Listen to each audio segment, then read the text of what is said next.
हरतालिका व्रत की पूजा विधि से उद्दीपन विधि तक।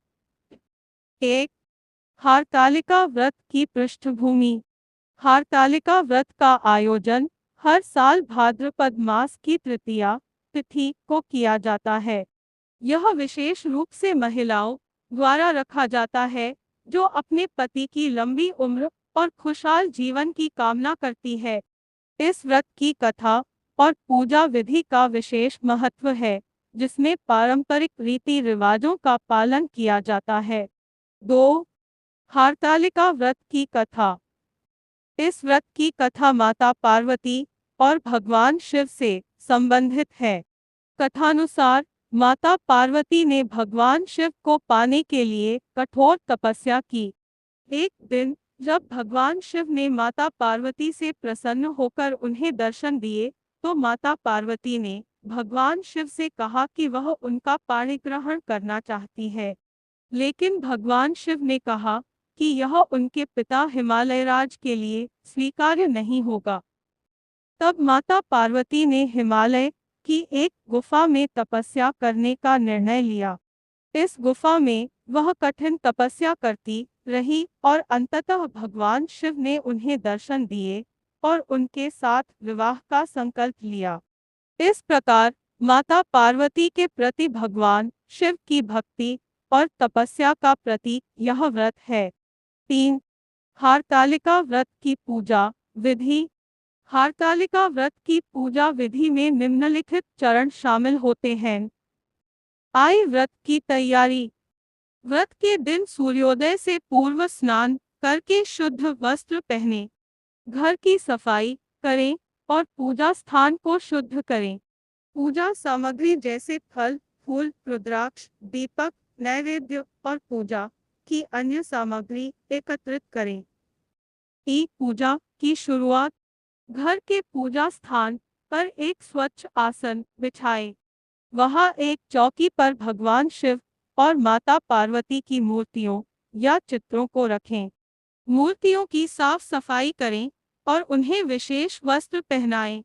पूजा विधि। भगवान शिव और माता पार्वती का ध्यान करते हुए पहले दीपक जलाएं और फिर नंदी और गणेश की पूजा करें। अब भगवान शिव और माता पार्वती के चित्र या मूर्तियों को स्नान कराएं। गंगाजल, दूध, शहद और घी का प्रयोग करें। उन्हें सुंदर वस्त्र पहनाएं और फूल चढ़ाएं।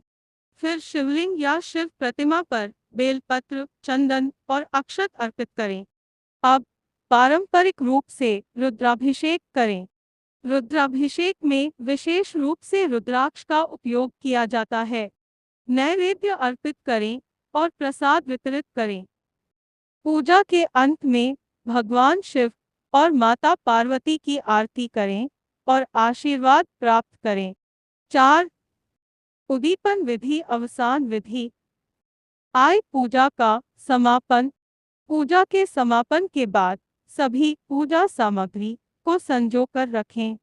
भगवान शिव और माता पार्वती की मूर्तियों को श्रद्धा पूर्वक स्थान पर रखें और पूजा स्थल की सफाई करें। व्रत का व्रजन। व्रत समाप्त होने पर व्रती को एक विशेष भोजन ग्रहण करना चाहिए। यह भोजन सरल और सात्विक होता है, जिसमें फल, दही और हल्का भोजन शामिल होता है।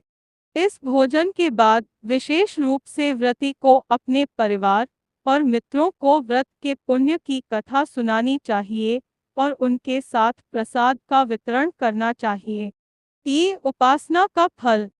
हरतालिका व्रत की समाप्ति पर व्रती को ध्यानपूर्वक और श्रद्धापूर्वक व्रत का फल प्राप्त होता है।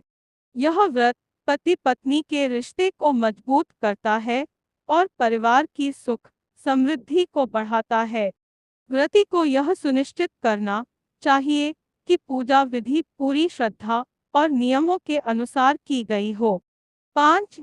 निष्कर्ष। हरतालिका व्रत एक महत्वपूर्ण धार्मिक पर्व है जो न केवल भक्ति और श्रद्धा का प्रतीक है, बल्कि एक परिवार के स्नेह और सहयोग को भी प्रोत्साहित करता है। इस व्रत के माध्यम से महिलाएं अपनी भक्ति और समर्पण के माध्यम से अपने परिवार की खुशहाली की कामना करती